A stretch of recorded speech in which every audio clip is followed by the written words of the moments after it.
Hi friends, welcome to my channel. ఈరోజు నేను ఎంతో హెల్దీ రెసిపీ చూపించబోతున్నాను. అదేను iron rich and protein rich అయినటువంటి రాగులతో దోశ, రాగి దోశ. ఇది తయారు చేసుకోవటం చాలా ఈజీ, అలాగే ఎంతో హెల్దీ, పిల్లలకైనా పెద్దలకైనా. నా ఈ వంటకం మీ అందరికీ తప్పక నచ్చుతుందని ఆశిస్తున్నాను. మీకు నచ్చినట్లయితే తప్పక నా ఛానల్ సబ్స్క్రైబ్ చేస్తా. మీ అమూల్యమైన సలహాలు, సూచనలు పంపగలరు.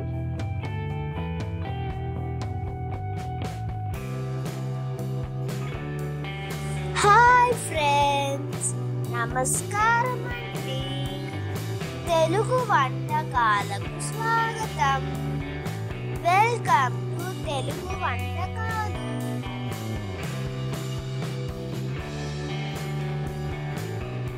ఈ రాగి దోశ తయారు చేసుకోవడానికి కావాల్సిన సామాన్లు: ముందుగా రాగులు, ఇవి నీట్గా ఉన్నవి. అలాగే రాగులు 1 కప్పు తీసుకుంటే బియ్యాన్ని కూడా 1 కప్పు తీసుకున్నాను. మినప్పప్పు 1/2 కప్పు, 1 టీ స్పూన్ మెంతులు, ఇవి కావలసినవి. వీటితో ఇప్పుడు నేను రాగి దోశ తయారు చేయడం చూపించబోతున్నాను. ముందుగా తయారీ విధానంలో ఒక బౌల్ తీసుకొని అందులో ఈ రాగులు, అలాగే మినప్పప్పు మరియు ఈ బియ్యాన్ని వేసుకోవాలి. వీటితో పాటుగానే మెంతులు వేసుకున్నాక వీటిలో నీళ్లు పోసి మంచిగా కడిగి ఒక 2-3 సార్లు కడిగినాక ఆ నీళ్ళని పారబోసి మళ్ళీ నీళ్లు వేసి ఒక 4 గంటల పాటు నాననివ్వాలి.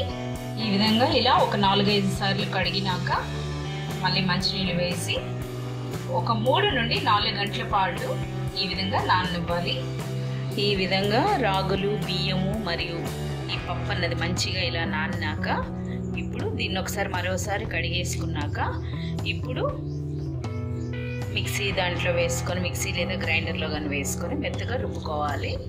ఈ విధంగా మిక్సీ గిన్నెలో వేసుకున్నాక కాసింత ఉప్పు వేసుకోవాలి.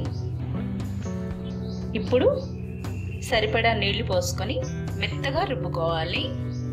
ఈ విధంగా మెత్తగా రుబ్బుకున్నాక ఇప్పుడు ఒక గిన్నెలో వేసుకొని ఈ పిండిని ఫెర్మెంట్ అవ్వాలి అంటే కాసింత పులిసేటంత వరకు ఇలా మూత పెట్టి ఒక రాత్రి అంతా లేదా ఒక 4-5 గంటల పాటు ఉంచితే మంచిగా పిండి పులుస్తుంది. అప్పుడు దోశలు వేసుకుంటే బాగుంటుంది.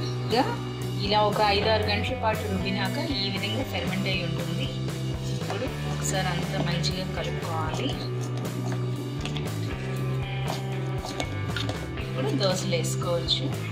ఇప్పుడు దోశలు వేసుకోవడానికి ఈరోజు నేను ఇనుప పెన్నం పైన వేస్తున్నాను.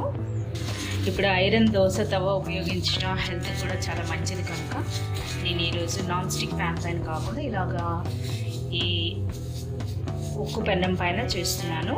సో ఈ పెన్నానికి ఏంటంటే దోశ అన్నది మంచిగా రావడానికి ముందుగా ఒక ఉల్లిపాయతో ఈ విధంగా రంగు తీసి ఈ దోశ రుబ్బుని మంచిగా కలుపుకొని ఈ విధంగా వేసుకోవాలి.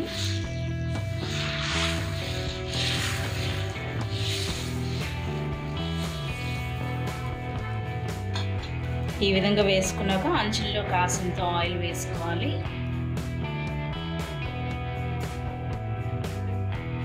దోశ అన్నది మంచిగా కాలినాక దీనిపైన కూడా నాన్ స్టిక్ ప్యాన్లోనే వచ్చేస్తుంది. మనకి చివరిలో ఇలా అటు పైకి లేచినట్టు అనిపించినప్పుడు మనకి అటు మంచిగా కాలినట్టుగా, కాస్త క్రిస్పీగా కావాలి అనుకుంటే మరి కాసేపు ఇలా స్టవ్ పైన కాల్చుకుంటే మనకి క్రిస్పీగా వస్తాయి.